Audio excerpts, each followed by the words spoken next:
नमस्कृत्य नरं चैव नरोत्तमं देवीं सरस्वतीं व्यासं ततो जयमुदीरयेत् मुखं करोति वाचालं पूर्वपयते गिरिं यत्कृपात्तमहं वन्दे परमानन्दमाधवं निगमकल्पतरोर्गलितं फलं सुखं गादं तद्रवसंयुतं पिबत भागवतं रसमालयो मुहुरो रसिका भूरिभावुका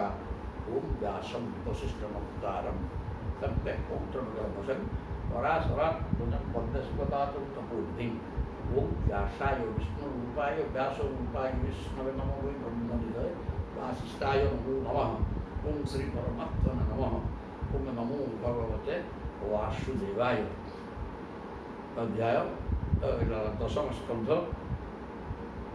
अध्याय 56 समंतकमणि उपाख्यान चलती। सत्राजित सूर्य सहित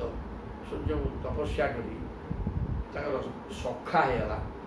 जो सी खुशी तो गोटे मणि देले जोटा 8 भार सुना प्रत्येक दिन दब 8 भार सुना बोले तार हिसाब है 746 किलोग्राम।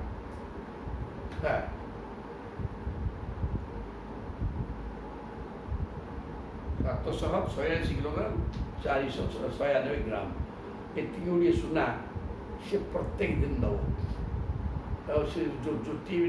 लाइट चारिड़ सूर्य भाया ज्योति ये प्रकार मणि से मणिटा को नहीं आसला भगवान तक मागिले कहले बाबा डकई कहले राजा उपनेश्वर कोषागार शून्य विशेष अर्थ नहीं किसी दिन आमको देदेव आम सुना आनले राज्य चलो कौन कर सुना सी महालोभा किसी देला पलैला पलैला सान भाई प्रसेनजित सी कौन कला सी मणिटा बेकर पकई घोड़ा चढ़ी शिकार करने उद्देश्य चलला बनू को जा बेले कौन हो ज्योति बाहर गोटे सिंह देखला कौन के लाइट नौ चिंता कर मारिक घोड़ा को माइला प्रसेन को माइला मणि धरिकी चलला सियाड़े जाम्बवान देखिले जाम्बान कहला रे कौन गोटे ज्योति बाहर मुझे सी लोभ कर सिंह को मारी नहीं पिला को देदेल खेलुचार बापा ये प्रकार स्थित मणि बर्तमान रहा ये कथा थिला तापर आम देखिए अर्तन हला कौन कहले प्राय कृष्णेन निहत मणिग्रावो वनंगत भ्राता ममोति तत्श्रुत्वा कर्णे कर्णे जपन जना आ ये सत्राजित चिंता कला जे तो कृष्ण को काम नहीं ये कौन कले मत मणि मागुले देली प्राय कृष्णेन निहत प्राय कृष्ण तो मारी निश्चित कृष्ण मारी ये कथा तो कहीपर देखी प्राय प्राय कृष्णेन निहत प्राय कृष्ण कृष्ण तो मारी किए करनी मणिग्राव वनंगत से मणिटा को लगे प्रसेन मो सान भाईटा मन को जाता तो ये सुजोग कृष्ण मारी किए मारी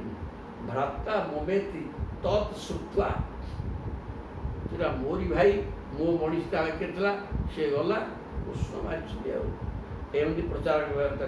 कानून कान प्रचार यात्रा तत्श्रुत्वा कर्णे कर्णे जपन जना आई ये तुंडवाई सहस्रकोश यहाँ सत्राजित कृष्ण नारे कहते सीता को कहला तो कृष्ण भगवान गला पड़ी भगवान तत्पसृत्य दुर्जस लिप्तमाप्तनि वाष्टुम प्रसेन पदवी अन्नपद्यत नागरी ही भगवान तो निष्कलंक चंद्र ना बोले अच्छा मो ना कलंक देखा भगवान तत्पसृत्य प्रभु को कान में बाजिगला कौन कले दुर्जस या तो अपजस आउ ना मु चोरी कली गोटा को मारिक हत्या कर मणिटा चोरी आनी ये मणि मोर कौन मुझे भाई सुना गदा ये मुझे कहीं भाया करी तथापि ये गोटे कथा कहूँ ये मोर दश उपरे आंच आसी लिप्त मात्नि जस निज आत्मा को अधिकार ଅପଦୋଷ ହେଲାଣି ଏ କଥା ଚିନ୍ତା କରିକି ମାଷ୍ଟୁ ସେ ଦୋଷକୁ ଘଟାଇବା ପାଇଁ ପ୍ରସେନ ପଦବୀ ଅନୁପଦ୍ୟତ ନାଗରୀ ଅନେକ ଦ୍ୱାରକାବାସୀ ନିଜର ଜ୍ଞାତି ଲୋକଙ୍କୁ ବୟସ୍କ ଲୋକ ଯେଉଁମାନେ ନ୍ୟାୟ ଦେଇପାରିବେ ନାଗରିକ ନଗରବାସୀମାନଙ୍କୁ ସଙ୍ଗରେ ଧରି କହିଲେ ଆସ ଯିବା ଆଉ ବର୍ତ୍ତମାନ ସେ ମୋ ନାଁରେ ଭିତରେ କହୁଛି ପ୍ରସେନ କୁଆଡ଼େ ଯାଇଛି କୋଉଠି ମରିଛି କ'ଣ କରୁଛି ସେ ମଣି କିଏ ନା ତାକୁ ଅନୁସନ୍ଧାନ କରିବା ଭଗବାନ ତ କିଛି ଲୋକ ନେଇକି ସାଙ୍ଗେ ଚାଲିଲେ ତାପରେ ହତମ ପ୍ରସେନ ଅଶ୍ୱଞ୍ଚ ବିକ୍ଷ କେଶରିଣା ବନେ ତମ୍ ଚାରି ପୃଷ୍ଠେ ନିହତ ମୂର୍ଖେଣ ଦଦୃଶୁ ଅର୍ଜନା ଗଲେ ଖୋଜି ଯାଇକି ଦେଖିଲା ସିଂହର ପାଦ ଚିହ୍ନ ପଡ଼ିଛି ଘୋଡ଼ା ମରିକି ପଡ଼ିଛି ପ୍ରସେନ ମରିକି ପଡ଼ିଛି ହତମ ପ୍ରସେନ ଅଶ୍ୱଞ୍ଚ ପ୍ରସେନ ସହିତ ଅଶ୍ୱ ଦୁଇଟା ମରିକି ପଡ଼ିଛନ୍ତି ଏବଂ କେଶରିଣା ହତ କେମିତି ଜାଣିବେ ପାଦ ଚିହ୍ନ କାହିଁକିନା ସେଠି ସିଂହ ଅଛି ତେଣୁ ପାଦ ଚିହ୍ନକୁ ବୁଝିଗଲେ ଏଇଟା ସିଂହର ପାଦ ଚିହ୍ନ ଏ ସିଂହ ଏଠିକି ଆସିଛି ଏ ଦୁଇଟାକୁ ମାରିଛି ଏ କଥା ସମସ୍ତ ଦ୍ୱାରକାବାସୀ ସେ ଯେତିକି ଲୋକ ଯାଇଥିଲେ ଏଇଟା ଅନୁଭବ କଲେ ତମ୍ ଚାରି ପୃଷ୍ଠେ ବୃହତ୍ତମ ତାପରେ କହିଲେ ପୁଣି ଖୋଜିବା ଯଦି ସିଂହ ମାରିଲା ସେ ସିଂହ ଗଲା କୁଆଡ଼େ ପାଦ ଚିହ୍ନ ଦେଖି ଦେଇକି ଆମେ ଚିହ୍ନି ପଳେଇ ପାରିବା ତେଣୁ ଦେଖି ଚାଲିଲେ ଆଉ ପାଦ ଚିହ୍ନ ଦେଖି ଯାଇକି ପଳେଇଲା ଆସିକି ଦେଖିଲେ ସେଠି ଗୋଟେ ଭାଲୁ ପାଦ ଚିହ୍ନ ପଡ଼ିଛି ଏବଂ ସିଂହ କରିକି ପଡ଼ିଛି ନିୟତ ରୁକ୍ଷେଣ ରୁକ୍ଷଣ ଭାଲୁ ଜାମ୍ବବାନ ମାନେ ରାମଙ୍କ ସମୟରେ ଯିଏ ଥିଲେ ତାଙ୍କର ମନ୍ତ୍ରୀ ଭାଲୁ ସିଏ ବର୍ତ୍ତମାନ ରାମଚନ୍ଦ୍ର କହିଲେ ଯାହାର ଯାହା ଅଭିଳାଷ ସମସ୍ତଙ୍କ ଅଭିଳାଷ ପୂର୍ଣ୍ଣ କରାଯିବ ସମସ୍ତଙ୍କୁ ସବୁ କଥା ଦେଲେ ଜାମ୍ବବାନ ଚାହିଁଥିଲେ କ'ଣ କି ଭଗବାନଙ୍କର ଶକ୍ତି ଏତେ ରାବଣକୁ ମାରିଦେଲେ ୟାକୁ ମାରିଦେଲେ ତାକୁ ମାରିଦେଲେ ତାଙ୍କ ସହିତ ମୋର ଟିକେ ଗଣ୍ଡା ପକାଇବା ହେଲେ ମୁଁ ଭାରି ବଢ଼ୁଆ ମଧ୍ୟ ଜାମ୍ବବାନ ଭାଲୁ ତେବେ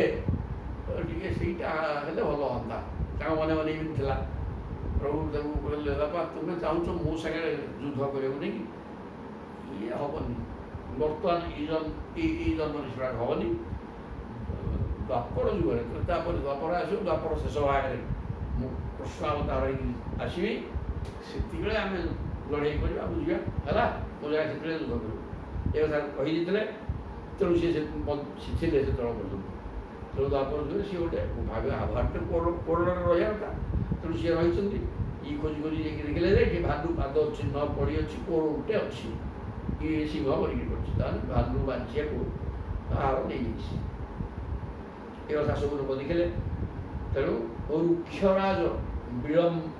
ଭୀମଂ ଅନ୍ଧେନ ତମସାବୃତମ୍ एको विवेश भगवान अवस्थाप्य बहि प्रजा से बिल्कुल चाहना कि अंधकार तौक गात हो अंधार होना इलेक्ट्रिक लाइट ना तेणु सब अंधार किसी दिशुनि एवं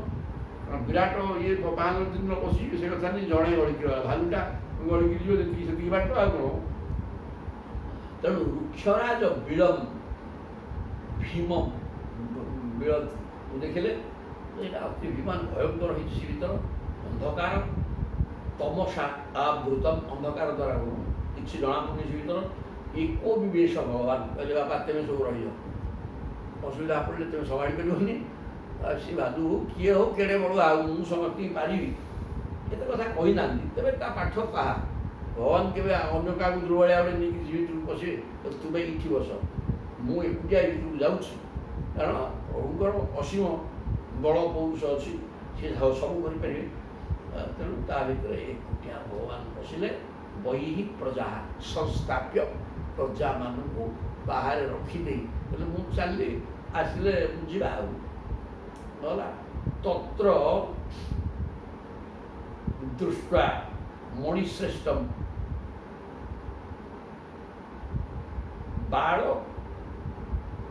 बालक्रीडनकं कृतं हर्तुं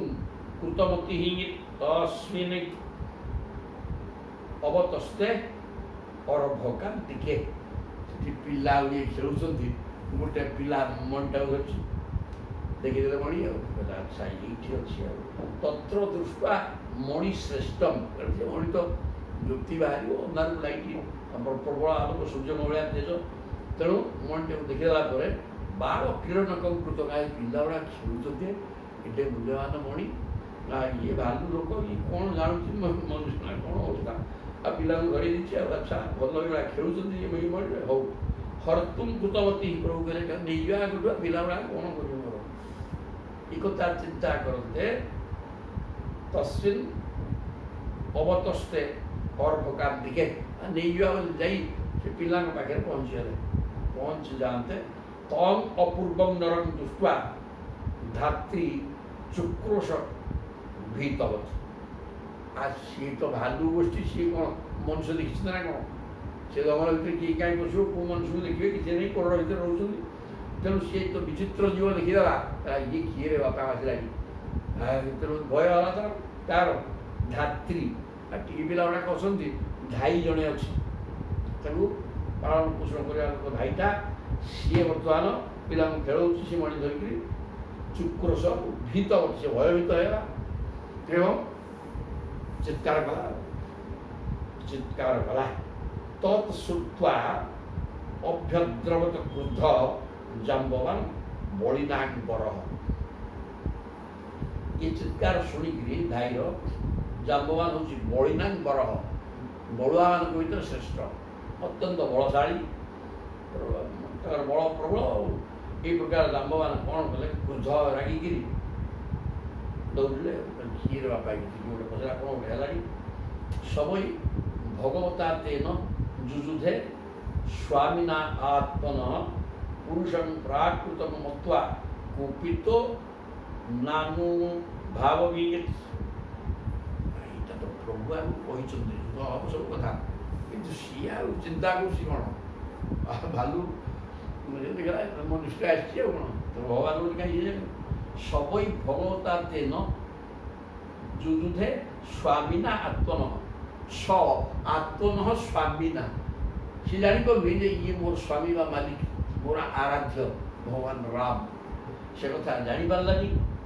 निजर मालिक कथा जापारानी युद्ध लगेगा ये साधारण मनुष्य खाईदेवी तेणु पुरुष प्राकृत मत्वा साधारण पुरुष तो ये गोटे मनुष्यटा एटी आसिक मो चाहिए कौन कर ये कथा चिंता करी किंतु सी प्रकृत प्रभु कथा बुझ न पारी कुपित नानुभावित प्रभुकर प्रकृति केते बड़ कौन किए से संपर्क जानी साधारण मानव युद्ध द्वंद्व युद्ध मल युद्ध आरंभ हो द्वंद्व युद्धम सुतुमूलम उभय विजिगीषु आयुध आयुधा स्वद्रुमयी द्वर्भि प्रव्यार्थे सी नई हो सुंदर कथा कहते द्वंद्व युद्ध भालू कौन हस्त धरिकी शरण मार ना कणा धरिकी कौन कर तेणु द्वंद्व युद्ध कणा पकापी द्वंद्व युद्धम सुतुमूल युद्ध लगे कारण उभय उभय को जिणिया आप प्रभु तो छाड़े क्या सी भी कौन मुझे छाड़ी कि सी लगे तेणु उभय जिते बल अच्छी दम्भर सहित फटे लगे दिजण आयुधा आयुधा सुद्रुमेयी आयुध सीटी कौन अस्मद्रुमेयी भालुसु कौन कले पथर धरले प्रभु को छाड़े गछ उड़ी पिटिले ये सब आयुध सीटी अस्त्र है पत्थर गछ पिटापिटी लगे क्रव्यार्थे कि ना सी नई हो दीटा चुचाण खंडे मांस कमड़ा कमड़ी लगेगा भाया ये मांस स्वरूप ये सेमंत कमेंटा गोटे सेमंत मणि जमीटा सजड़ा मास खंडे कलहला जीवन मूर्छा आसी सेमंत मणि जड़ा भर लगे सांघातिक लड़े जार जिते बड़ कटे लगे आसित अष्टाविंशाह इतरेतर मुष्टि ବଜ୍ର ନିଷ୍ପେଷ ପରୁଷେଇ ଅବିଶ୍ରମମ୍ ଅହର୍ନିଶମ୍ ତାକୁ ବିଶ୍ରାମ ନାହିଁ ଅବିଶ୍ରମମ୍ ଅହର୍ନିଶମ୍ ଦିନ ରାତି ଅହର୍ନିଶା ରାତି ଦିନ ରାତି ବିନା ବିଶ୍ରାମରେ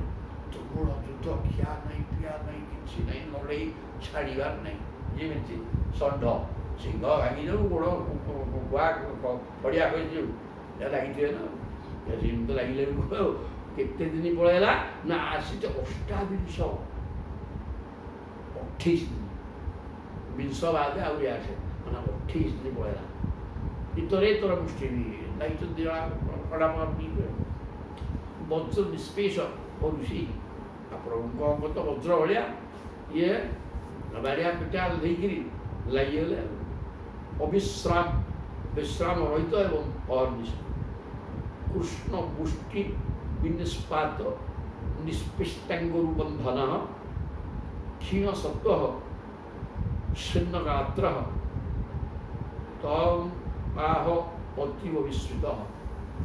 তারপরে ভালু দেখিলা ঠিক ধরানি খিয়া নেই পিয়া নেই ই কোন সাধারণ মনুষ্য তাঙ্ক বিধা মাଟরে বিধা উঠা মারিকি ହାଡ଼ ଗୋଡ଼ ସବୁ ସୁନା ସେ ଭାଙ୍ଗି ଯାଇଛି ହାଡ଼ କୋଉଠି କ'ଣ ହେଲାଣି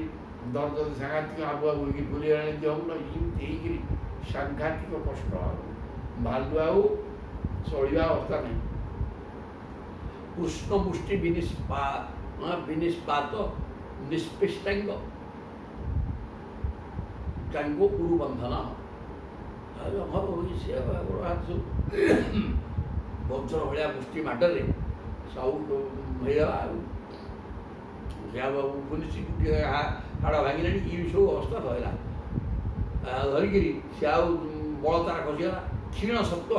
ଦୁର୍ବଳିଆ ମାନେ ଯୁଦ୍ଧ କରିବା ଆଉ କରିପାରିବେନି ଏ ସ୍ଥିତି ପଳାଇଗଲା ଶୂନ୍ୟ ଗାତ୍ର ସବୁ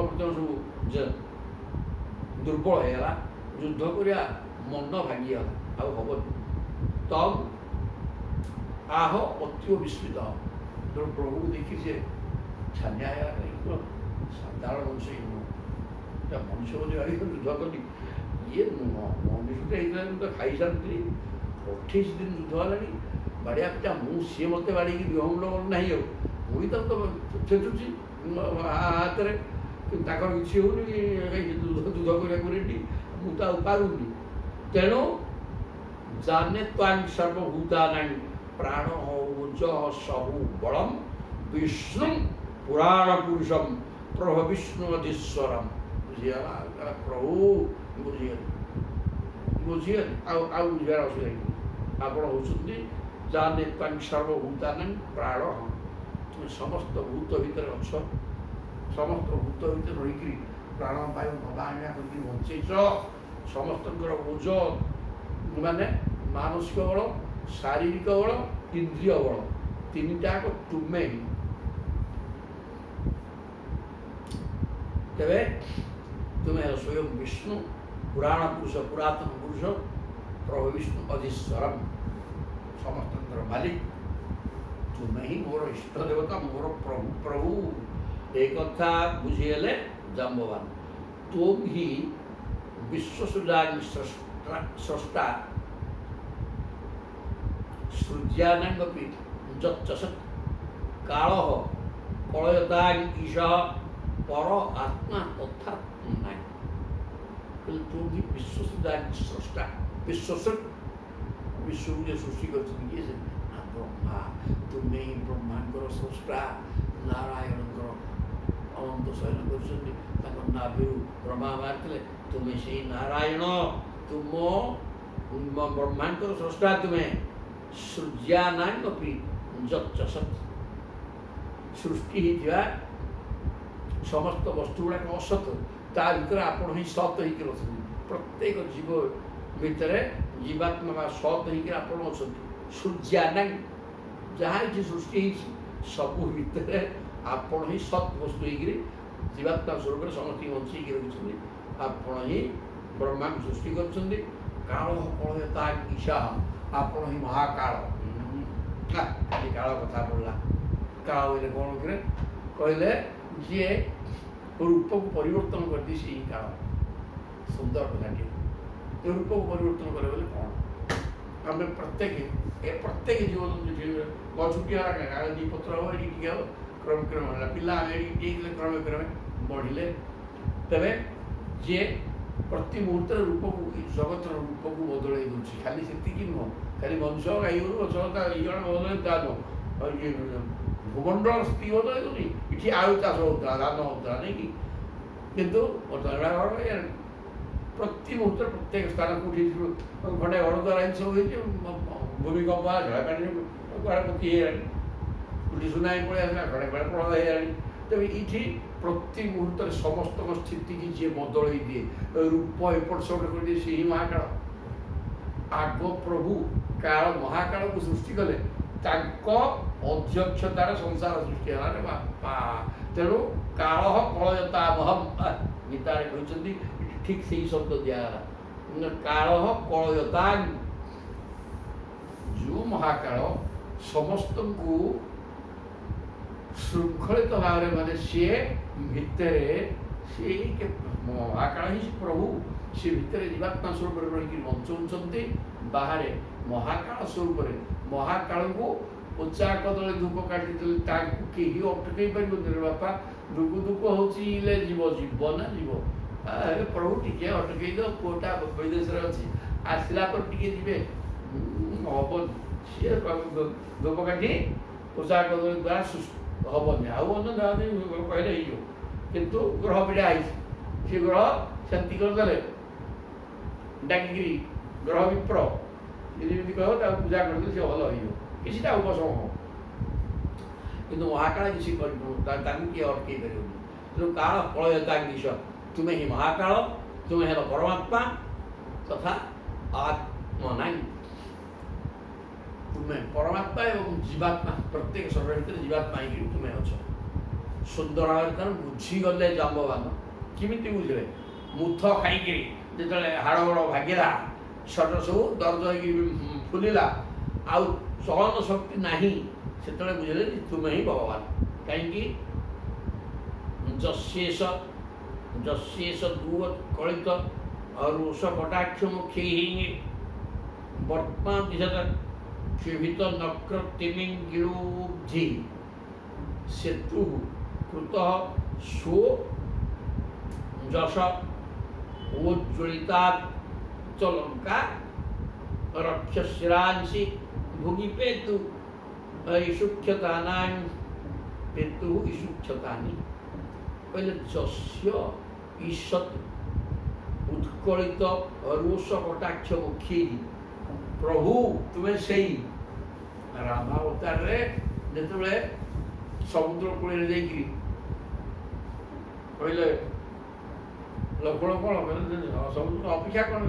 सरा मारिक आघात कर सी भाई आस प्रभु कहले ना सेमती कराए ध्यान करके बस खुशी पलि आस भल किंतु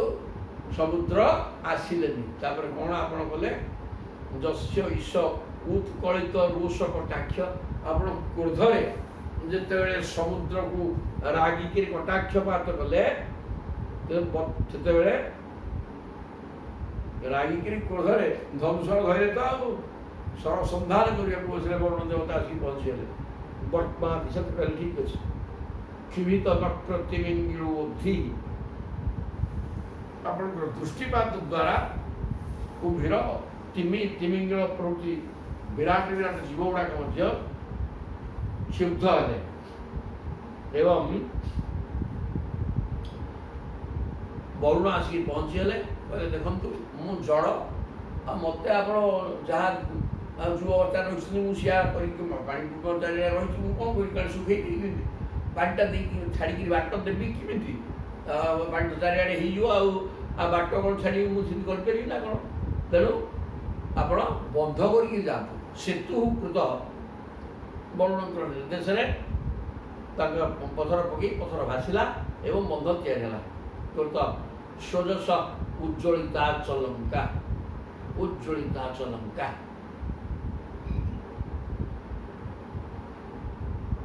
ताफल आप समुद्र सेतु बांधि सुंदर जश स्थापन करते लंका विध्वंस करते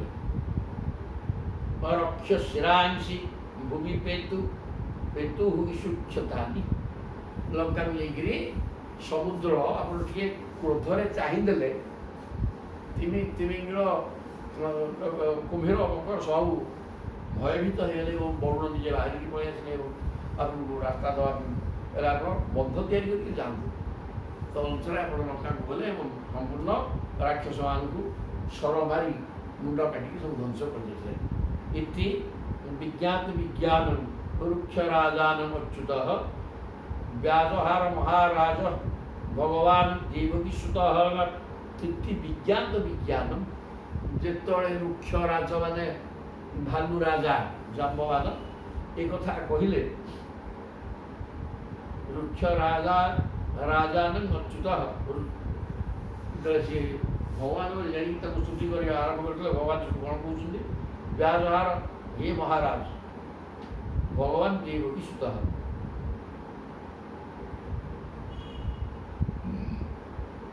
ଜାଣିଗଲେ ଯେ ଆପଣଙ୍କର ଶ୍ରୀରାମ ଆଉ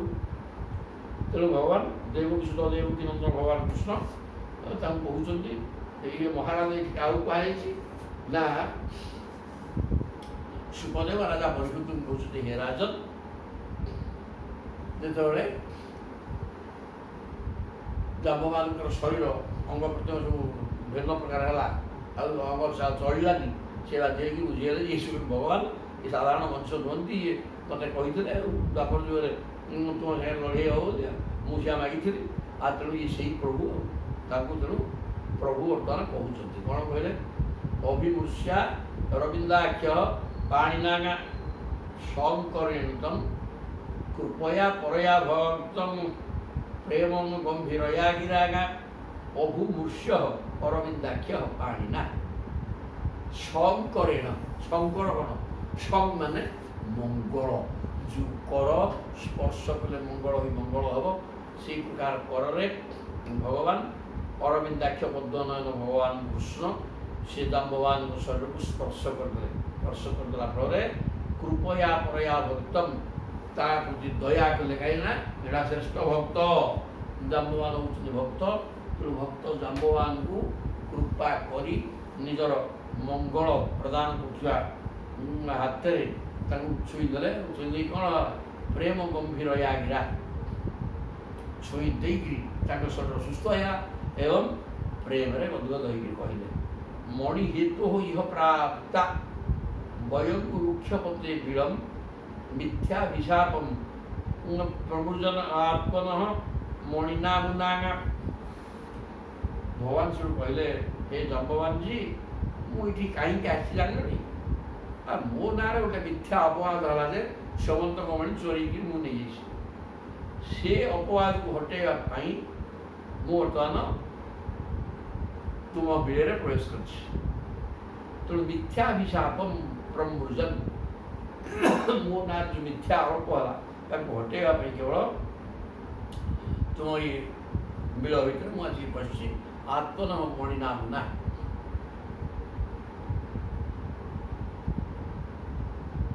ତେଣୁ ଇଏ ମଣି ନେଇକିରି ଗଲେ ଯାଇକିରି ମୋ ନାଁରେ ଯେଉଁ ବଦନାମ ହେଇଛି ସେ ହଟିବ ଇତ୍ୟୁକ୍ତ ସ୍ୱାଂ ଦୁହିତରଂ କନ୍ୟାଂ ଜାମ୍ବବତୀ ମୁଦା ଅରହାର୍ତ୍ତଂ ସମଣିନା କୃଷ୍ଣାୟ ଉପଜହାର এই କଥା ଯେତେବେଳେ ଭଗବାନ କହିଲେ ଜାମ୍ବବାନ ତ ଚାଲାକ ଠିକ୍ ଅଛି ଗୋଟିଏ ଭାଲୁବତୀ କନ୍ୟା ନିଅ ଭାଲୁଙ୍କର ଝିଅ ମାନେ ମାଇ ଭାଲୁ ନୁହଁ ସେ ଗୋଟିଏ ମନୁଷ୍ୟ ଶରୀର ତାଙ୍କର ସୁନ୍ଦରୀ ତେଣୁ ସେ ସୁନ୍ଦର ଝିଅଟିକି ତାଙ୍କର ଇତ୍ୟୁକ୍ତ ସ୍ୱାଂ ଦୁହିତରଂ କନ୍ୟା ଜାମ୍ବବତୀ ମୁଦା ନିଜର ଦୁହିତା ଜାମ୍ବବତୀ କନ୍ୟାକୁ ଅରହଣାର୍ଥଂ ମଣିନା କହିଲେ ଖାଲି ମଣି କାହିଁକି ଦେବି ମଣି ସହିତ ନିଜର କନ୍ୟା ଜାମ୍ବବତୀକି ମଧ୍ୟ କୃଷ୍ଣାୟ ଉପହାର କୃଷ୍ଣଙ୍କୁ ଉପହାର ସ୍ୱରୂପରେ ପ୍ରଦାନ କରିଦେଲେ କହିଲା ପରେ କ'ଣ ହେଲା ନା ଅଦୃଷ୍ଟ୍ୱା ନିର୍ଗମଂ ଶୌରେ ପ୍ରବିଷ୍ଟସ୍ୟ ବିଳଞ୍ଜନା ପ୍ରତ୍ୟକ୍ଷ ଦ୍ୱାଦଶାହାନି ଦୁଃଖିତା ସୁଗୁରମ ଯଜୁ ଇଏ ଯେଉଁ ଲୋକଙ୍କୁ ଡାକିକି ନେଇଥିଲେ ପ୍ରଭୁ ସାଙ୍ଗରେ ଆସ ଯିବା ଦ୍ୱାରକାପୁରରୁ ଯେ ତୁମେ ଦେଖିବ ପ୍ରକୃତରେ କ'ଣ କୋଉଠି ହେଇଛି କ'ଣ ଡାକି ନେଇଛି କ'ଣ ନାହିଁ ସେ ଲୋକ ଗୁଡ଼ା କ'ଣ କଲେ ଖାଇବା ନାହିଁ ପିଇବା ନାହିଁ ଜଙ୍ଗଲ ଭିତରେ ବସିଛନ୍ତି କ'ଣ ଖାଦ୍ୟ ନେଇକି ଯାଇଥିଲେ ତେଣୁ ପ୍ରଭୁ ଆଉ ବାହାରିଲେନି ଅଦୃଷ୍ଟା ନିର୍ଗମମ ସୌରେ ସୁରସେନଙ୍କର ପୌତ୍ର ଭଗବାନ କୃଷ୍ଣ ଯେହେତୁ ସେ ଗାତରୁ ଆଉ ବାହାରିଲେନି ପ୍ରବିଷ୍ଟ ସେ ବିଳମ୍ବ ବେଳେରେ ଗାତ ଭିତରେ ପଶିଥିବା ଭଗବାନ କୃଷ୍ଣ ଆଉ ସେ ଭିତରୁ ନ ଆସିବାରୁ ପ୍ରତ୍ୟକ୍ଷ ଦ୍ୱାଦଶାହାରୀ ମାତ୍ର 12 ଦିନ ଅପେକ୍ଷା କଲେ ଦୁଃଖର ସହିତ ନିଜ ଘରକୁ ପଳାଇଲେ। ସେ ତ 28 ଦିନ ଦ୍ୱାରା ଇଏ 12 ଦିନ ଅପେକ୍ଷା କରି ଘରକୁ ପଳାଇଥିଲେ। ପଳାଇଲା ପରେ ନିଶମ୍ୟ ଦେବକୀ ଦେବୀ ରୁକ୍ମିଣୀ ଆନକଦୁନ୍ଦୁଭିଃ ସୁହୃଦୋ ଜ୍ଞାତୟ ଅଶୁଚନ୍ ବିରାଟ କୃଷ୍ଣଙ୍କ ନିର୍ଗତଂ ସବୁ ଯାଇକି ଦ୍ୱାରକାବାସୀ ଯେଉଁମାନେ ପ୍ରଭୁଙ୍କ ସାଙ୍ଗେ ଯାଇଥିଲେ ସବୁ ଫେରିଗଲେ ଏବଂ ଦ୍ୱାରକାରେ ପ୍ରଚାର କରିଦେଲେ ଯେ ଭଗବାନ ସେ ଗୋଟେ ଭାଲୁ ହାତରେ ପଶିଛନ୍ତି ଆଉ ବାହାରୁ ନାହାନ୍ତି। ଏଇ କଥା ଶୁଣିକି ଦେବକୀ ଏବଂ ରୁକ୍ମିଣୀ ଆନକଦୁନ୍ଦୁଭି ମାନେ ବସୁଦେବ ସୁହୃଦ ଜ୍ଞାତ ତାଙ୍କ ସୁହୃଦ ତାଙ୍କ ମିତ୍ର ବନ୍ଧୁବାନ୍ଧବ ଜ୍ଞାତିମାନେ ଶୋକ ସବୁ ଦୁଃଖରେ ଭାଙ୍ଗି ପଡ଼ିଲେ। ଭଗବାନଙ୍କୁ ଗୋଟେ ଭାଲୁ ଯାତ୍ରା କରିଛନ୍ତି ଯେ ବାହାରି ପାରୁଛନ୍ତି କ'ଣ ହେଲା ଏ ପ୍ରକାର ସବୁ ଚିନ୍ତାକୁଳ ହେଇଗଲେ ଏବଂ ଦୁଃଖରେ ଭାଙ୍ଗି ପଡ଼ିଲେ। ସତ୍ରାଜିତନ ଶପନ୍ତସ୍ତେ ଦୁଃଖିତାଙ୍ଗ ଦ୍ୱାରକୂପଶଃ ଉପତସ୍ଥୁ ମହାମାୟାଂ ଦୁର୍ଗାଂ କୃଷ୍ଣବଲ୍ଲଭୈ ସତ୍ରାଜିତନ ଶପନ୍ତ ହତେ ସତ୍ରାଜିତକୁ ସେମାନେ ଅଭିଶାପ ଦେଲେ। ଇଏ ସତ୍ରାଜିତ ଯେଉଁ ଗୁଡ଼ା କହିଛି ସିଏ ଭଗବାନଙ୍କ ନାଁରେ ପ୍ରଚାର କଲା ଅପପ୍ରଚାର ଆଉ ସେ ବାଧ୍ୟ ହେଇକି ଯାଇଛି ଦୁଃଖିତା ଦ୍ୱାରକୂପଶଃ ଦ୍ୱାରକାବାସୀମାନେ ସମସ୍ତେ ସତ୍ରାଜିତକୁ ଦୋଷ ଦେଲେ ଗାଳି ଗୁଲଜ କଲେ କାହିଁକିନା ଇଏ ଲୋକଟା ପ୍ରଭୁଙ୍କ ନାଁରେ ବଦନାମ କରିବ ପ୍ରଭୁ ଏ ପ୍ରକାର କଲେ କୁଆଡ଼େ ଯାଇକି ଭାଲୁ ହାତରେ ବସିଲେଣି। ଉପତସ୍ତୁ ମହାମାୟା ଦୁର୍ଗାଂ କୃଷ୍ଣବଲ୍ଲଭୈ ଯାଇକି ମହାମାୟା ଦୁର୍ଗାଙ୍କୁ ଧ୍ୟାନ କଲେ ସମସ୍ତେ କହିଲେ ପ୍ରଭୁ ମା ଜଗତ ଜନନୀ ତୁ ଚାହିଁଲେ ଆମ ପ୍ରଭୁ ଉଦ୍ଧାର ହେଇକି ଆସିବେ। ତେଷାନ୍ତୁ ଦେବ୍ୟୁପସ୍ଥାନ ପ୍ରତ୍ୟାଦିଷ୍ଟା ଶିଶା ସଚ ପ୍ରାଦୁର୍ବଭୁବ ସିଦ୍ଧାର୍ଥଃ ସଦାରୁ ହର୍ଷୟନ ହରି ତେଷାନ୍ତୁ ଦେବୀ ଉପସ୍ଥାନ ଯେତେବେଳେ ଦ୍ୱାରକାବାସୀମାନେ ମା ଦୁର୍ଗାଙ୍କୁ ଉପାସନା କରିବାରେ ଲାଗିଗଲେ ଶୌଚ ପ୍ରତ୍ୟାଦିଷ୍ଟା ଶିଶା ଏବଂ ସେ ମା ସେମାନଙ୍କୁ ଆଶୀର୍ବାଦ ଦେଲେ ନାଇଁ ମହାମାୟା ସେମାନଙ୍କୁ ଆଶୀର୍ବାଦ ଦେଲେ ଯେ ତୁମେ ପ୍ରଭୁ ତୁମକୁ ପ୍ରାପ୍ତ ହୁଅନ୍ତୁ ପ୍ରଭୁ ପଳେଇ ଆସିବେ। ପ୍ରାଦୁର୍ବଭୁବ ସିଦ୍ଧାର୍ଥ ସେଇ ସମୟରେ ବର୍ତ୍ତମାନ ଦୀର୍ଘଦିନ ତପସ୍ୟା କରିବା ପରେ ମହାଶିବ ତାଙ୍କୁ ବୁଝେଇକି କହିଲେ ଯେ ତୁମର ପ୍ରଭୁ ନିଶ୍ଚୟ ଆସିକି ପହଞ୍ଚିବେ। ଏ କଥା କହିବା ପରେ ପ୍ରଭୁ ତାଙ୍କର କାର୍ଯ୍ୟ ସିଦ୍ଧି କରି ଗୋଟିଏ ଜାମ୍ବବତୀ ପତ୍ନୀକି ଧରି ଶ୍ୟମନ୍ତ କମଳୀକି ଧରି ସମସ୍ତଙ୍କୁ ହର୍ଷ ପ୍ରଦାନ କରିକି ପହଞ୍ଚିବାକୁ ଆସିବେ। ସଭାର ପତ୍ନୀ ସହିତ ଶ୍ୟମନ୍ତ କମଳୀ ପାଇବାର କାର୍ଯ୍ୟ ସିଦ୍ଧି କରିକିରି ସମସ୍ତଙ୍କୁ ଆନନ୍ଦିତ କରିକି ଆସି ପହଞ୍ଚିଗଲେ ପ୍ରଭୁ। ଉପଲଭ୍ୟ ହୃଷିକେଶଂ ମୃତଂ ପୁନରିବାଗତଂ ସହ ପତ୍ନ୍ୟା ମଣିଗ୍ରୀବଂ ସର୍ବେ ଜାତ ମହୋତ୍ସବାଃ ସବୁ ଅତ୍ୟନ୍ତ ଦୁଃଖରେ ଥିଲେ। 28 ଦିନ ପର୍ଯ୍ୟନ୍ତ ପ୍ରଭୁ ଆସିନାହାନ୍ତି ତେଣୁ ସମସ୍ତେ ବର୍ତ୍ତମାନ ଆନନ୍ଦ ଉତ୍ସବ ପାଳନ କଲେ। ଆଉ ଗୋଟିଏ କନ୍ୟା ଆଣିକି ଆସିଛନ୍ତି ତାର ବିବାହ ହେବ ନା ନାହିଁ ତେଣୁ ବିବାହ କରେଇ ଆନନ୍ଦ ଉତ୍ସବ ଲାଗିଗଲା। ଉପଲଭ୍ୟ ହୃଷିକେଶଂ ପ୍ରଭୁ ଆସିଯିବା ପରେ 7 ଦିନ ସମସ୍ତେ ମରିକିରି ପୁଣି ଥରେ ବଞ୍ଚିଗଲେ। ପୁନଃ ଇବାଗତଂ ସହ ପତ୍ନ୍ୟା ମଣିଗ୍ରୀବଂ ବେକରେ ଶ୍ୟମନ୍ତ କମଳୀ ପକେଇକିରି ପତ୍ନୀ ସହିତ ସର୍ବେ ଆସିଥିବା ହେତୁ ପ୍ରଭୁ ସମସ୍ତେ ଗୋଟେ ଉତ୍ସବ କଲେ ଆନନ୍ଦ ଉତ୍ସବ ମାତିଲେ। ସଚାତି ମିଳିତ ରତ୍ନಂ ଗୃହୀତ୍ୱା ଅବାङ्मुखः ततः सत्राजितं समाहूय सभायां राजसन्निधौ प्राप्तिं साख्याय भगवान् मणिं तस्मै न्यवेदयत्। तापर कौन कले प्रभु जे प्रभु नाम से बदनाम करता ना प्रभु दूत बसिकी डके सत्राजित को डाक से सत्राजित को डके कि राज सन्निधौ राजा उग्रसेन बसुंती राजसभा चलती से सभा भितर सत्राजित को डके कि प्राप्ति चाख्याय भगवान मणि ये मणिटा केमी मिलला सब टिके विवरण कहले बोले मुझा मो मन खाली कहूनी मनुष्य आम द्वारकापुर ये सब नीति जाइए देखी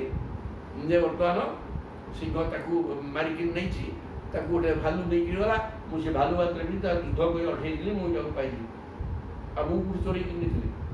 तेणु प्राप्ति सब बतैले सभा भितर मणि तस्मै निवेद ठीक अच्छे बर्तमान मुझे किंतु तुम मणि उद्धार कर इटा जदि मोर हक नहीं जातु कहीकि सत्राजित फेरे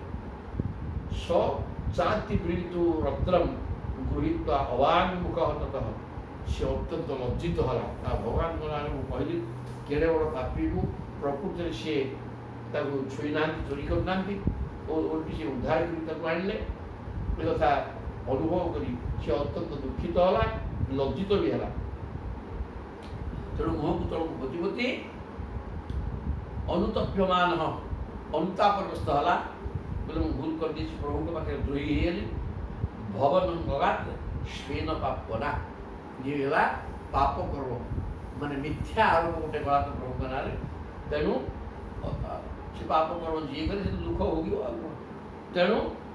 से पाप कर्म करी अनुतापग्रस्त हो मुह को तलू पोती लज्जित होकर घर को फेरला सह अनुध्यायन तदेवाघम बलवत विग्रहाग्रह कथम मुजामि आत्मरज प्रसिद्ध बाच्युत कथम तापर मन मन तार चिंता कला कौन करता इतने बड़ प्रभु को नाम मुझे अपवाद कली प्रभु प्रमाण कर सी नहीं ना आदम तेणु प्रभु कि बर्तमान खुशी करी सह अनुध्यायन तदेव अघम यहाँ मोर बड़ अपराध होगा तेणु वही पाप मोर केमती हटो बलवत विग्रहाग्रह यहाँ भगवान सहित शत्रुता करदेली तेणु भगवान मो विरक्त है ये कथा चिंता कर भयभीत है कौन कला कथम बुझामी किमिति भगवान को मन ये दुख को हटे ये कथा चिंता करी प्रसिद्ध अच्युत कथम भगवान कृष्ण किमिति मो पर खुशी है कौन कले हे खुशी ये कथा चिंता कर कारण मो अपराध कर किं कृत्वा साधुमयं श्यान्न सपेद बा जन्म यथा अदीर्घदर्शनं क्षुद्रं मूढ़ं द्रविणदुर्गम किं कृत्वा साधुमयं श्यान्न कौन कले आ लोक भी समस्ते छी छी कहते तेणु कौन मत करवा दरकार जहाँ कले लोकों मुखर लोक निंदार मु रक्षा पाइबी समस्ते छी छाकरा कर मुह चाहना एवं किं कृत्वा साधुमयं स्यात् आ मत लोक भल बुझे कारण लोक बर्तमान मत छी छाकरा कर अदीर्घ दर्शन क्षुद्रम मु बड़ अदूरदर्शी दीर्घदर्शन मोर ना दूरदर्शिता मोर ना मु क्षुद्र मुंड छोटिया मुंडा बेकार काम कली मोर दूरदृष्टि रही प्रभु को नारे अपवाद कली क्षुद्र मूढ़ मूर्खुटा अल्प बुद्धि संपन्न दूरदर्शी नुहे द्रविण दुर्गम एवं लोभीटा अत्यंत लोभी मिछे प्रभु को नारे अपवाद कली तेणु मुझे क्षुद्र बुद्धि संपन्न मूर्ख लोभी एवं अदूरदर्शी धिकार कौन कले भगवान मो पर खुशी है दास्ये दुईतरम तस्मै स्त्री रत्नम रत्नमेव च गोटे कथा कल सब ठीक है कौन ना स्त्री रत्न सहित तांकर झील गोटे थे मो झील सहित सत्यभामा से झीटी सहित मणि देवी बोले ठीक उपाय उपायूयम समीचीन तस्य शांति न चान्यथा यहीटा करदेला मुझे तो पितृतुल्य हो सी मत कहीं खराब भावी आ झीटा रखे आ मनीष झीटी काम से बोले शांति लोक भी आचिंता मत करेंगे सब दूर रक्षा पाइब या व्यतीत अन्य कौन उपाय भगवान खुशी हे ना खाली मणि देले कन्या सह मणि दे काम सहित मुझे मधु गला एवं व्यवस्थु बुद्धिया सत्राजित स्वसुतांग शोभांग मणिज स्वयं उद्यम्य कृष्णाय उपजहार तेणु ये कथा चिंता करी सत्राजित कौन कले बुद्धि विचार कर निजर कन्या को मंगल भाई निजर कन्या को से समंत कमणी बेकर लगे कन्या को नहीं कृष्ण कृष्ण को उपहार देले कन्या सहित मणि के आप ग्रहण कर सत्य भावान भगवान उपजेबी तथा विधि भगवान को ठीक अच्छे आमर मु वैवाहिक विधि ग्रहण करी किसी व्यस्त हो विवाह करके आनले बहु भी जातिता शील रूप औदार्य गुणान्विता सी गुणवती थे सुंदरी भी चरित्रवती ये प्रकार हेतु प्रभु तक विवाह करते भगवान आह न मणि प्रतीक्षा वयंग रूप अवास्ता देव भक्त वयं च फलभागिन भगवान आह न मणि प्रतीक्षा वयम ये मणि मोर दरकार नहीं हे रूप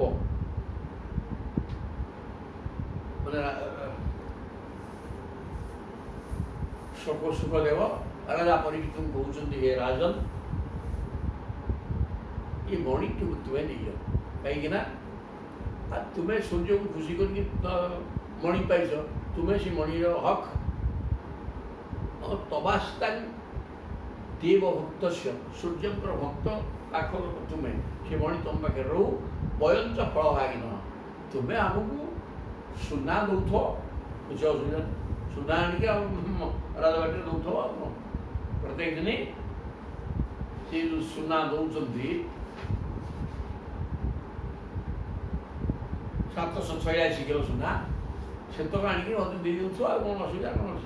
मणि तुम पाखे थो कारण तुम्हें सूर्य को उपासना करके सूर्य तुम पर खुशी से मणि दी आम शुणा दरकार नहीं ये श्रीमद भागवत महापुराण 12 संहिता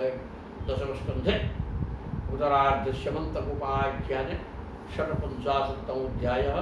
सप्तपंचाशत्तर अध्याय आसिले मैंने 47 शमंतक हरण शतधर्माबद्ध अक्रूर पुनर्गद्वार का आभार ये गोटे सुंदर कथा आसो देखिए कौन है शिशु वाच भगवान सुखदेव राजा परीक्षित कहते विज्ञातार्थो कि गोविंद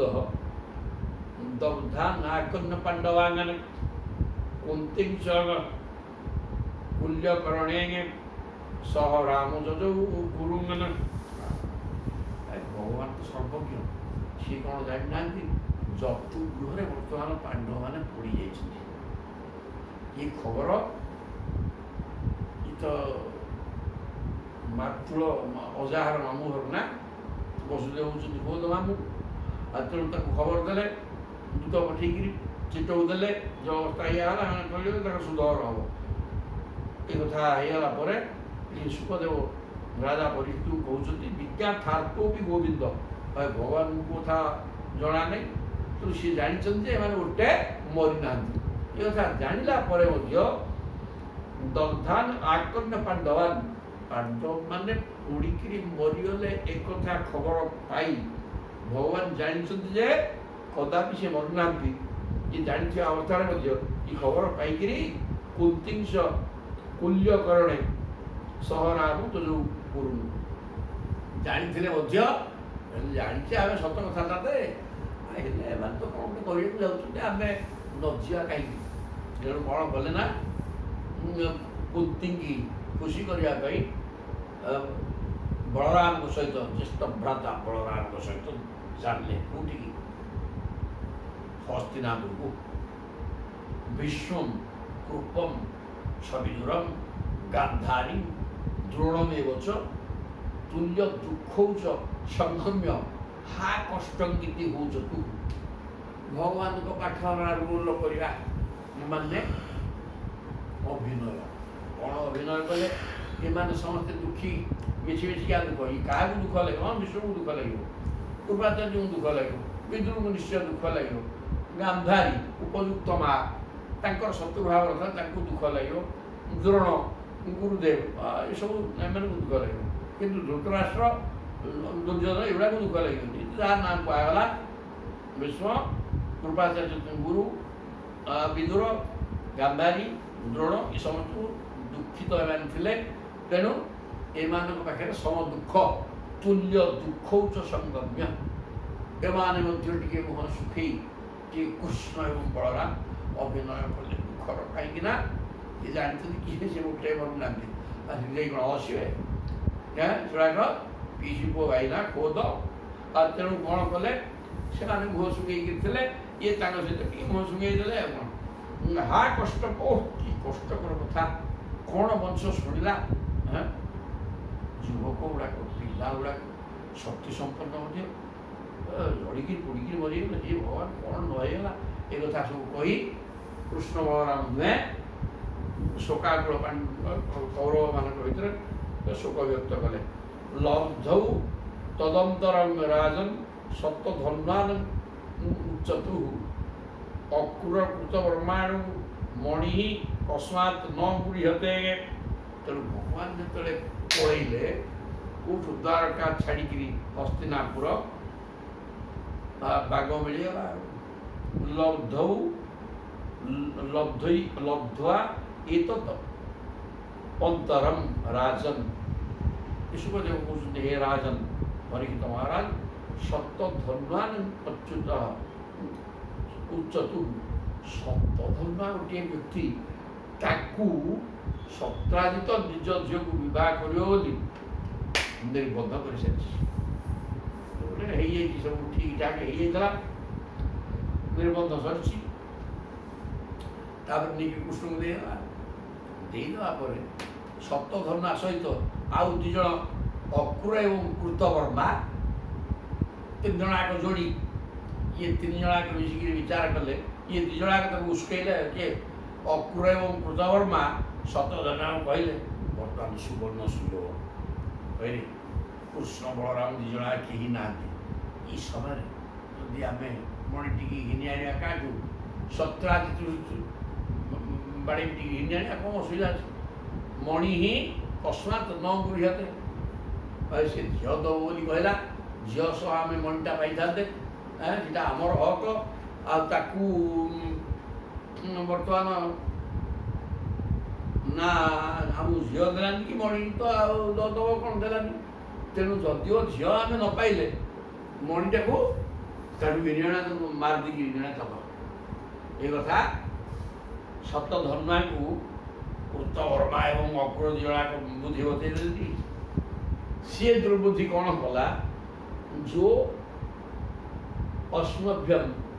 ସମ୍ପ୍ରତିଶ୍ରୁତ୍ୟ କନ୍ୟାରତ୍ନଂ ବିଗର୍ହ୍ୟନଃ କୃଷ୍ଣାୟ ପଦାର୍ଥ ନ ସତ୍ରାଜିତ ତସ୍ମାତ୍ ଭ୍ରାତରବ ମନ୍ୟାତ୍। ଯହ ଅସ୍ମଭ୍ୟଂ ସମ୍ପ୍ରତିଶ୍ରୁତ୍ୟ ଆମକୁ କନ୍ୟା ଦାନ କରିବ ବୋଲି ନିର୍ବନ୍ଧ କରିଥିଲା, ସତ୍ୟ ପାଠ କରିଥିଲା, ମହାପ୍ରସାଦ ଟିକିଥିଲା। ତଥାପି କନ୍ୟାରତ୍ନ ତଥାପି ଆମକୁ ସେ କନ୍ୟା ନ ଦେଇ ଆମକୁ ଘୃଣା କଲା, ମାନେ ପ୍ରତାରଣା କଲା। ପ୍ରତାରଣା କରିକିରି ପ୍ରତାରିତ କରି କୃଷ୍ଣାୟ ଅଦାତ କୃଷ୍ଣଙ୍କୁ ସେ କନ୍ୟାକୁ ଦାନ କରିଥିଲା। ତେଣୁ ସତ୍ରାଜିତ କସ୍ମାତ୍ ଭ୍ରାତର କନ୍ୟାତ୍।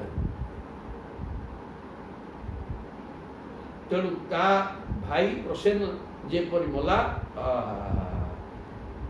ସତ୍ରାଜିତ ତସ୍ମାତ୍ ଭ୍ରାତର ମନ୍ୟାତ। ତେଣୁ ସତ୍ରାଜିତ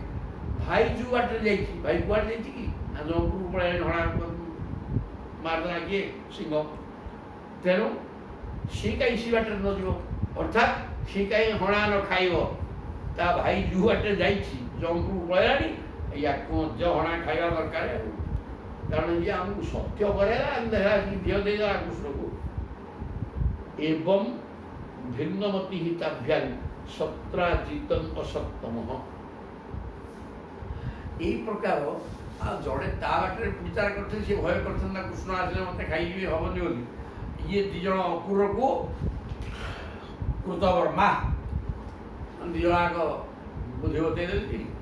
ଦୁଇ ଜଣଙ୍କଠୁ ବୁଦ୍ଧି ପାଇବା ପରେ ସେ ସତ କଥା ଆଉ ଝିଅଟା ସିନା ପାଇଛନ୍ତି, ମଣିଟାକୁ କାହିଁ ଛାଡ଼ିବା, ଏଇନେ ନା ଆମେ ରଜା ହେଇଯିବା।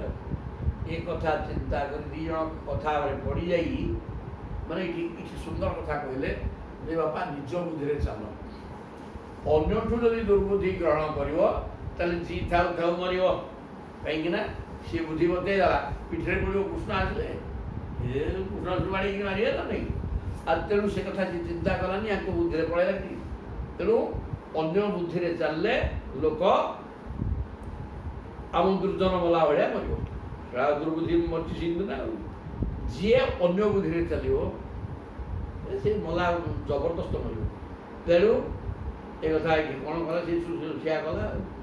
ଶୟାନମ୍ ଅବଧିତ ଲୋଭାତ୍ ସ ପାପ କ୍ଷୀଣ ଜୀବିତ। ତେଣୁ ସେ ପାପ ସତ ଧର୍ମା, ତାର ଜୀବନ କ୍ଷୀଣ ହୋଇଯାଇଥିଲା, ତ ଆଉ ଅଳ୍ପ ଦିନ ବଞ୍ଚିବାର ଥିଲା। ତେଣୁ ସିଏ ଜବରଦସ୍ତ ଯାଇକି ଶୋଇଥିବା ଅବସ୍ଥାରେ ସତ୍ରାଜିତକୁ ମାରି ପକାଇଲା। ଅବଧିତ ଲୋଭାତ୍, ସେବନ୍ତ ମନଟା ବୁଝିଯିବି, ଲୋଭଗ୍ରସ୍ତ ହେଇ ଦୁଇ ଜଣଙ୍କ କଥାରେ ପଡ଼ି ସତ୍ରାଜିତକୁ ମାରିଦେଲାଣି। ସ୍ତ୍ରୀଣାଂ ବିକୃଷମାନାନାଂ କ୍ରନ୍ଦତୀନାଂ ଅନାଥବତ୍। ତା ସ୍ତ୍ରୀ ଏବଂ କନ୍ୟା ଅନାଥ ଭଳିଆ କାନ୍ଦୁଛନ୍ତି। ହତ୍ୟା ପଶୁ ସୌନିକବତ୍ ମଣି ଆଦାୟ ଜଗିମା। ହେ ମାରନି ମାରନି କହିକି ସ୍ତ୍ରୀ ଅନେକ କାନ୍ଦୁଥିଲା, ସବୁ ହେଲା,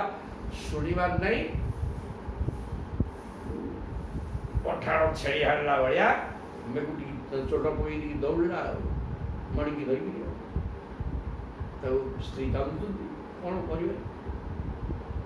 ଜଗିବା। ସତ୍ୟଭାମା च पितरं हतं वीक्ष्य सुचार्पिता बेळपत्तात्तेति हा हतास्मि इति निमिषति। सत्यभामा ମଧ୍ୟ ନିଜର ପିତା କଂସେଇ ହାତରେ ଛେଳି ହଣା ଖାଇଲା ଭଳିଆ ଚୋଟ ପଡ଼ିକି ହଣା ହେଇଛନ୍ତି, ଏ କଥା ଦେଖିକି ଅତ୍ୟନ୍ତ ଦୁଃଖରେ ଭାଙ୍ଗି ପଡ଼ିଲେ, କାନ୍ଦି ଭୂମିକି ହା ପିତା ହେ ପିତା ହେ ପିତା, ମୁଁ ମରିଗଲି, ଏ ପ୍ରକାର କ୍ରନ୍ଦନ କରିକି ବିଳାପ କଲେ। ବିଳାପ ଶବ୍ଦର ଅର୍ଥ କାନ୍ଦିବା ମାନେ ଆଖିରୁ ଲୁହ ବୋହିବ, କିନ୍ତୁ ବାହୁନି ମାନେ କଥା କହିକିରି କାନ୍ଦିବା। ସେ ପିତା କୁଆଡ଼େ ଛେଳିକି ପଳେଇଲ, ମୁଁ ତର ବୋଲି ହତାଶ ହେଇଗଲି, ତୁମେ ମୋର ସର୍ବସ୍ୱ ଦେଲ, ଭଲମନ୍ଦ କହିକିରି ଯେଉଁ କାନ୍ଦିବା, ତା ନା କହିକିରି କାନ୍ଦିଲେ ତା ନା ବିଳାପ। ତେଣୁ ଇଏ ସତ୍ୟଭାମା ବିଳାପ କରିବାକୁ ଲାଗିଲେ। ତୈଳ ଦ୍ରଣ୍ୟାଂ ମୃତମ୍ ପ୍ରାଶ୍ୟ ଜଗାମ ଗଜସାଭ୍ୟମ୍। ବର୍ତ୍ତମାନ କୃଷ୍ଣ ପଳେଇଛନ୍ତି ହସ୍ତିନାପୁର ବଳରାମଙ୍କ ସହିତ। ତେଣୁ ତାଙ୍କୁ ଗୋଟେ ତୈଳ ଦ୍ରୋଣୀ, ତେଲ ଭାଣ୍ଡ, କୁଣ୍ଡ ଭିତରେ ତେଲ ରଖି ସେ ସବୁକୁ ତା ଭିତରେ ପକେଇ ଦେଇ ସତ୍ୟଭାମା କ'ଣ କଲେ, ଗଜା ଭୟ ଗଲେ ଏଠିକି ହସ୍ତିନାପୁରକୁ ଦୌଡ଼ିଲେ। ପ୍ରଭୁ ଯାଇଛନ୍ତି। କୃଷ୍ଣାୟ ବିଦିତାର୍ଥାୟ ତପ୍ତା ଆଚକ୍ଷକୁ ପିତୁର୍ବଧମ୍। ବିଦିତାର୍ଥାୟ କୃଷ୍ଣାୟ, କୃଷ୍ଣକୁ କ'ଣ ଅଜଣା କି? ସେ ତ ମଣି ଦେଇଛନ୍ତି ତାକୁ ସେଥିରୁ, ସେ ଅଣା ଖାଉ, ସେ ଯେଉଁଥିବି ତାକୁ ସବୁ ଜଣା। ସିଏ ଅନ୍ତର୍ଯାମୀ, କେଉଁଠି କ'ଣ ହେଉଛି ଭଲ ତାକୁ ସବୁ ଜଣା। ବିଦିତାର୍ଥାୟ କୃଷ୍ଣାୟ, ତେଣୁ ପ୍ରଭୁ ସବୁ କଥାକୁ ବୁଝିଯାଇଥିବା ପ୍ରଭୁ ତପ୍ତା, ପିତାଙ୍କର ବନ୍ଧ ଦ୍ୱାରା ସନ୍ତପ୍ତ ହୋଇଥିବା ସତ୍ୟଭାମାଙ୍କୁ ଦେଖି କହିଲେ। କ'ଣ କହିଲେ? ତଦା କର୍ଣ୍ଣ୍ୟେ ଈଶ୍ୱର ରାଜନ୍ ଅନୁସୃତ୍ୟ ନୃଲୋକତା अहूनः परमं कष्टम् इति अश्राख्यौ विलेपतु। ये तो भगवान ना तो सब जଣା किए मरीगला हजिगला सी कौन कांदिया कथा ना, किंतु पत्नी आसिक कहले पिता मरी स्वयं शशुर, तेरे सी कौन करेंगे एठो सी अभिनय कले। तत्आकर्ण्य ईश्वर हे राजन सुखदेव कहते महाराज बर्तमान जेहेतु नरलोक अवतार नहीं किला कहते तेणु बाध्य कृष्ण कौन कले ओह कि कष्ट ये कथा शुणा आमर कान ये कथा आमर शुणा हाँ मु शशुर भाया जिनस सी पुणी चलीगले हणा खाई अश्राक्ष एमती आखिर लुह गड़ी कौन होगा हे प्रभु एक कथा आम शुणा भी था ये सब कह कांदे विलाप कर लगे कृष्ण बलराम आगत्य भगवान तस्मात् सौभाग्य साग्रजपुरम सत्त धन्वान आरे भेगे हंतुम हर्तुम मणि ततः कारण सी सत्त धन्वा झीलवा कथा सी कही मणिटा सी धरिकी जाइए तेणु प्रभु कौन कले आगत्य भगवान भगवान हस्तिनापुर सागे सागे फेरी आसले सत्य जी जाइए शशुर मरचुन सुधर क्रिया बहुत कथा अच्छी यार मणिटा उतरिकी तेणु प्रभु सागे सागे बलराम को धरी सौभाग्य सत्यभामा सहित कौटी द्वारका को फेरले फेरिकी सप्त धन्वान आरे हे हंतुम हर्तुम मणि तत फेरी आसले सप्त धन्वा को मारी तार किपरि मणि अणाइब सी चिंता कले सी बचार नहीं हाँ शशुर महांगला आम छाड़ा एक कथा चिंता कले सोपी कृष्णोद्यम ज्ञावा सी भी बुझीगला कृष्ण अवतार लगे पंच बापा तू हणा खाइबू रे एक कथा लोक देले कही सी कौन कला कृष्णकर उद्यम को जानीपारी भीत प्राण परिसया भयभीत भगवान जहाँ मारिया कही सी कणा बचो मर्जी तो चिंता करी शोकाकुल होकर प्राणर बचेवा आशा करी साहाଯ୍ये कृतवर्मान अजात दशक चाब्रहित देखिए कृतवर्मा पाखे पहुँचला कृतवर्मा को अक्रूरवती जय मारिक मणि जाए कृतवर्मा पहुँचला बापा तू तो मत बुझीदेलु जे मणि टी मारिक मुझे सतराज मारिक मणि आनली बर्तमान कृष्ण मत मारे मिले बापा कौन करी मत बतारे बापा जीवन गला कृतवर्मा कौन कौन कृतवर्मा अब्रवीत कहला ना हम ईश्वर यो कुर्जिया हेलन रामकृष्ण यो कहला सी रामकृष्ण दी जना कहते स्वयं भगवान रे पुओ आ मु विरुद्धाचरण करी कदापि हेनी कौन क्षमाय कल्पे तो तयो हो बुर्जिनमाचरण शत्रुता कर विरोध कर किए सुखरे बंची पार कि चाहिए आम बंजा ठोकनी सागे शत्रुता किए कर ना सेटा मुझे पारि कंस सहानुग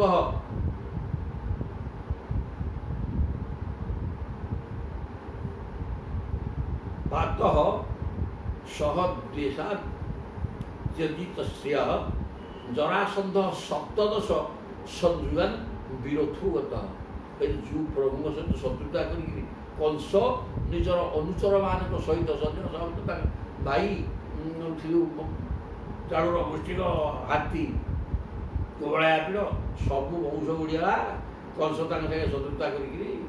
करजित श्रेय तार श्री नष्ट कंस निजे मला एवं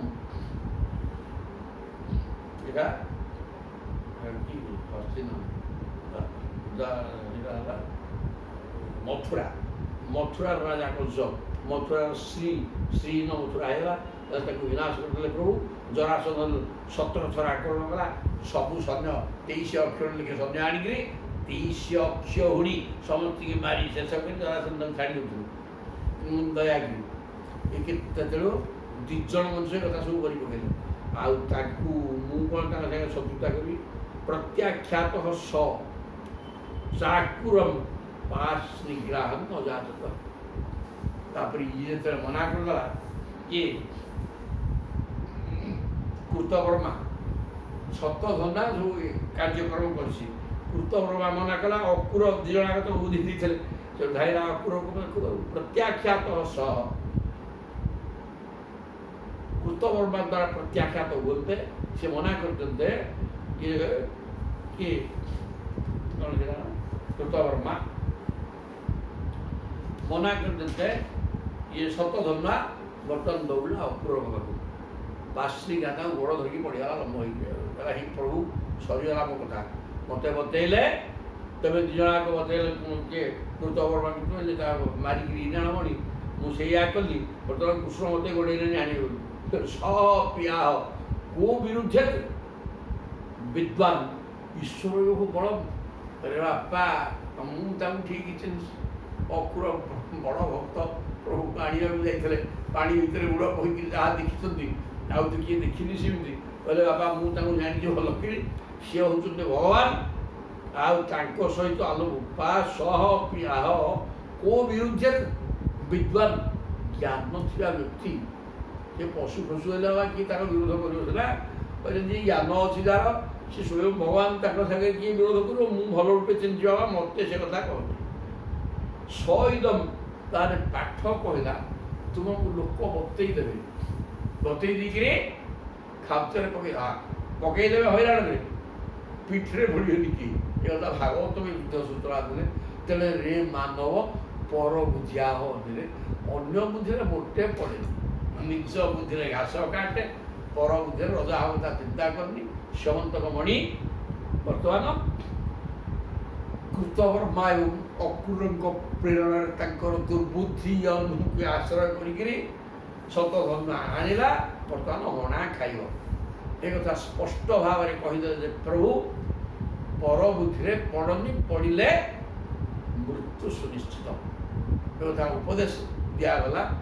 ଏଠି ପରବୁଦ୍ଧି କରିବା ହେତୁ ସିଏ ମରିବ, ତେଣୁ ଏ କଥା କର ନାହିଁ ବୋଲି କଥା କୁହାଗଲା। ତାପରେ ଦେଖିବା।